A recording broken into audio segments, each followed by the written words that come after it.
a simple evening scene. Our character sits up on the couch. It's blue hour outside, and he's being lit by the house lamp in the room. Actually, this scene wasn't lit by the house lamp, but by bouncing light from a sheet of bleached muslin material, linking the light on our character to the light coming from the lamp. The light was set to the same colour temperature as the lamp, matching it. This is what we call motivated lighting, and we use it to extend or enhance natural or practical light in the scene. In this case, the lamp, which, by itself, wasn't lighting our subject. But what has this setup got to do with powerful lighting? Right now, we're shooting with 6 stops of ND or neutral density to reduce our exposure. If we take these filters away, one by one, we can understand why we needed them. It's very bright in this room.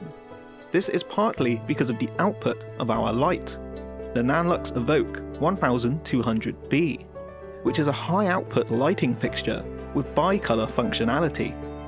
It has roughly the equivalent output to 2 industry standard lighting fixtures, but with the lower power draw of LED and the ability to change colour temperature from 2700 Kelvin to 6500 Kelvin. But what does this light output look like in practice? Well, you've just seen it. Our room is so bright right now because of the 1200B and its 26-degree reflector dish, bouncing from the muslin material. Switched off, you can see how much output we've just lost inside the room. But we still have some pretty bright daylight outside, and we wanted to shoot for an evening scene. So let's put our 2, 4, 6 stops of ND back on. In doing this, we've reduced a lot of light, to the point that the natural light outside the window actually looks like evening sky. Now we can see exactly how we've utilised this light output. Even though we've reduced a lot of the exposure in the image, the 1200B was powerful enough to cut through and give us a good exposure on our subject.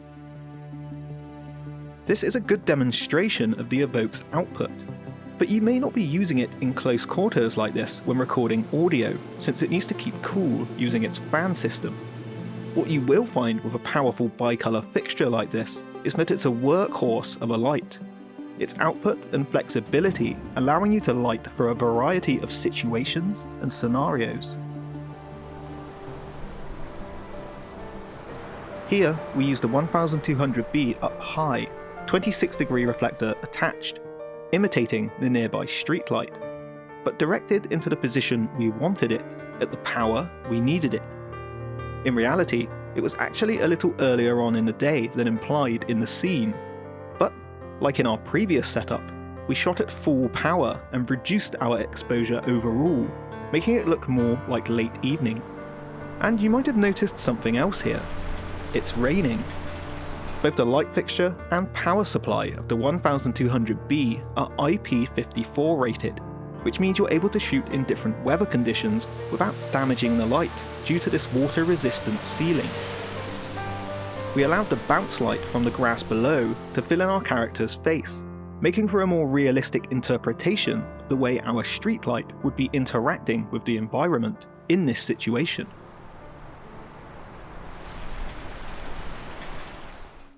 A light with a more powerful output will allow you to work with diffusion in situations where a less powerful light wouldn't provide enough exposure. We didn't actually have any sun hitting our scene here. Instead, we used lights. One harder light to represent the sun, and one softer light to represent the sun bouncing from a surface off camera. For the sun backlight, we had a Nanlite Forza 720B set to around 3200 Kelvin, Fresnel lens attached, firing through the back window of the car.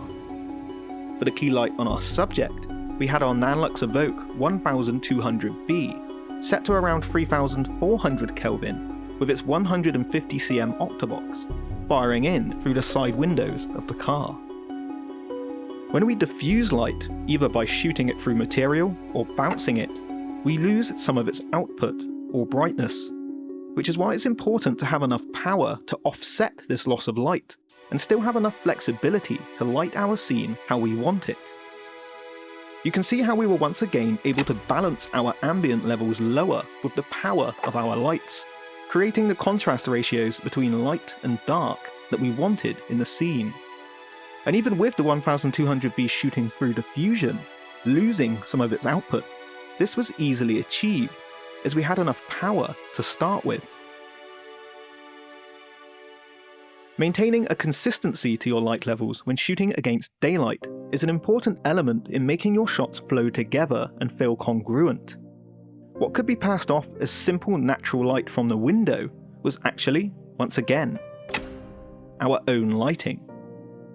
We lit this by placing a 6x6 frame of bleached muslin just above the window outdoors, and firing our 1200B 60-degree reflector dish attached into it, set to 6500 Kelvin, to better match the overcast daylight. We actually had part of the frame in shot, but combined with the shallow depth of field, window, and background, it blended nicely into the scene. However, with our lighting turned off, we can see the natural light from outdoors was making for a very similar light to our own. So why didn't we just bring the exposure up? Shooting this using just a natural light from the cloudy sky would have introduced changing light levels to our scene. It was raining on and off, which meant the sky was periodically getting darker, then brighter. By toning down this natural light and enhancing it with our own, we now have a constant level in our room and on our subject, with changes to the ambient light outside the window becoming much less noticeable. This means we can shoot multiple takes over a period of time without needing to change camera settings or lighting to keep things consistent. The same goes for the close-up. We could move in and shoot this without needing to adjust anything but our focal length. A less powerful light wouldn't allow us to overpower the ambient to the same extent, and we would struggle to maintain consistency to our lighting throughout a shoot, as we've done here. Recreating sunlight on a bigger set is usually a job for very large, very bright, very expensive lighting units. However, on a smaller production, a powerful fixture like the 1200B can easily be used to light larger interiors, or even exteriors if you plan accordingly. The sunset you can see lighting the walking shots is actually our 1200B. The real sun is over here somewhere, blocked by the trees. By scoping out the location beforehand and finding a good vantage point to place our light, we were able to shape this hard sunlight onto the scene where we wanted it, without relying on the sun itself. Using the compatible Nanlux FL35 Fresnel lens, we were able to focus our light into a beam, projecting it over a greater distance. This not only means we have more reach, but from point A to point B, the level of light on our subject and background stays consistent, as we can be much further away from the light. You can also see our natural skylight was still quite bright, yet our 1200B was able to compete with it, allowing us to create a realistic light and colour contrast in our scene between sunset and sky, with the Evoke set to 3600 Kelvin and our sky around 6000 to 8000 Kelvin. We moved back along the path slightly for the wide shot, placing our light directly in frame, disguised in its overexposure, emulating the sun. We shot this as the real sun was setting behind the clouds, which meant we had a little less natural skylight at this point, creating a more contrasty image. We also used the 1200B and Fresnel lens to light the shots of our subject in the kitchen, opening the duffel bag. It was actually a rainy day outside, and we had our light and Fresnel lens at the end of the garden. Our Fresnel set to a wider beam angle to cover most of the ground floor through the windows. This meant we had maximum coverage in our scene and could light more realistically, with the 1200B providing our main sunlight in the kitchen and through the bathroom window, making for a splash of sunlight on the door in the background. Since we wanted more of an overall warmth to this scene, We set our light to 6500 Kelvin to more closely match the natural ambient, then pushed our camera's white balance to 7600 Kelvin, warming up the sky, shadows, and highlights more evenly. A little haze was added to the scene to create a slightly lower contrast and a subtle beam of light from the window.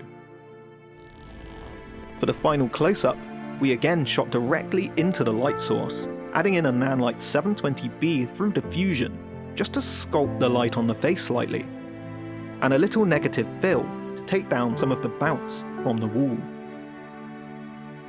The tools we use to light an image influence how we present visual information, and a more powerful light gives us greater flexibility to create images exactly the way we want them to look.